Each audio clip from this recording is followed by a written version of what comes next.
His first flight. Class 10th। पुराने ज़माने से ही लोगों ने आसमान को जीतने का ख्वाब देखा है। इस चैप्टर में दो कहानियाँ हैं, यानी 2 स्टोरीज़ अबाउट फ्लाइंग में 2 स्टोरीज़ हैं।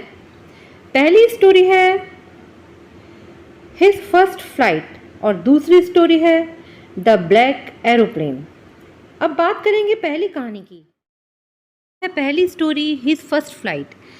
इसमें समुद्री पक्षी जो कि यंग सीगल एक चट्टान पर अकेला था। उसके 2 भाई बहन पहले ही दिन उड़ान भरकर आगे जा चुके थे, परंतु वह उड़ने से बहुत अधिक डरता था। किसी प्रकार उसने चट्टान के किनारे पर दौड़ लगाई और पंख फड़फड़ाने का प्रयास किया, लेकिन वह डर गया क्योंकि नीचे समुद्र बहुत अधिक बड़ा था और साथ ही साथ नीचे की ओर इतना लंबा रास्ता था जो कि मीलों नीचे था। उसे निश्चित रूप से लगा कि पंख उसकी सहायता नहीं करेंगे, इसलिए उसने अपना सिर झुकाया और दौड़कर चट्टान के नीचे वह अपने सुराख में चला गया, जहां वह रात को सोया। भाई बहन थे और उनके पंख छोटे थे। वे भागकर किनारे तक गए। उन्होंने पंख फड़फड़ाए तथा उड़ गए, लेकिन वह डुबकी लगाने का साहस भी नहीं जुटा सका, जो कि उसे बहुत ज़्यादा निराशाजनक प्रतीत हुआ। उसके माता पिता उसको डांटने लगे और उन्होंने उसको भूखा रखने की धमकी दी। फिर भी वह उड़ान नहीं भर पाया। ऐसा 24 घंटे पहले हुआ था। तब से कोई भी उसके पास नहीं गया था। एक दिन पहले पूरे दिन भर उसके अपने माता पिता और अपने भाइयों और बहनों के साथ उसने उनको उड़ते हुए देखा। वह उन्हें उड़ने की कला में निपुणता प्राप्त करने, लहरों पर तैरने और मछली पकड़ने और डुबकी लगाने का शिक्षण दे रहे थे। वास्तव में उसने अपने बड़े भाई बहनों को उसकी प्रथम हैरिंग मछली पकड़ने और उसे निगलते हुए देखा था। वह चट्टान पर खड़ा था, जबकि उसके माता पिता गर्व से कूदते हुए चारों ओर चक्कर लगा रहे थे और सारी सुबह उसका पूरा परिवार उसकी कायरता की हंसी उड़ाते हुए उसकी मजाक उड़ा रहा था। अगले दिन सीगल को चिढ़ाता रहा कि वो कायर है, वो डरपोक है और वो उड़ नहीं सकता। अब अगले दिन अब सूर्य आकाश में ऊपर चढ़ रहा था। उसकी चट्टान जिसका मुंह दक्षिण की ओर था, वहाँ पर तेज धूप थी। उसने गर्मी महसूस की क्योंकि उसने पहली रात में कुछ नहीं खाया था।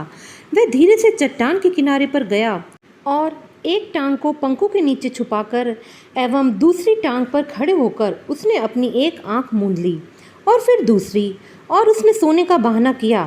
फिर भी उसकी ओर किसी ने ध्यान नहीं दिया। भाइयों तथा बहन को अपनी गर्दनों में सिर छुपाकर पठार पर ऊँघते हुए देखा था।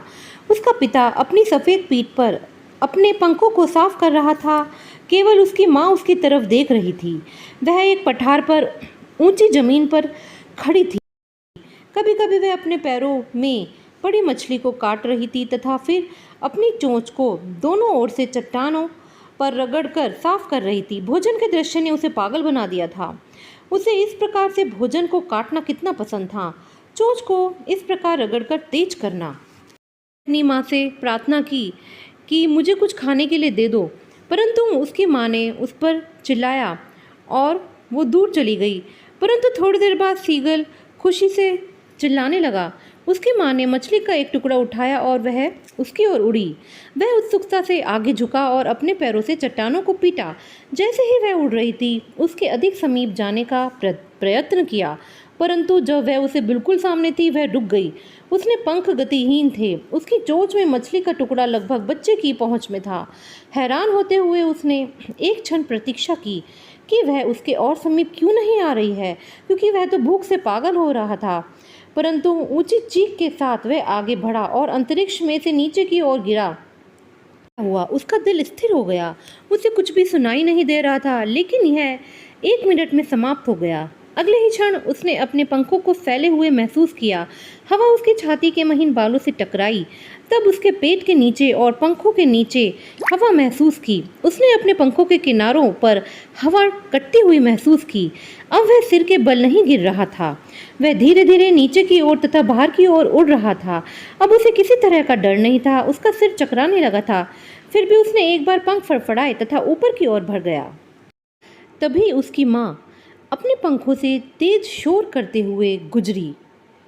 उसने अपनी माँ को फिर चीख कर उत्तर दिया, फिर उसका पिता चीखते हुए उसके ऊपर से उड़ा। उसने अपने दो भाइयों और बहन को अपने चारों ओर घोड़े की भांति आगे उछलकर तिरछी ऊपर उड़ती हुई तथा नीचे डुबकी लगाते हुए देखा।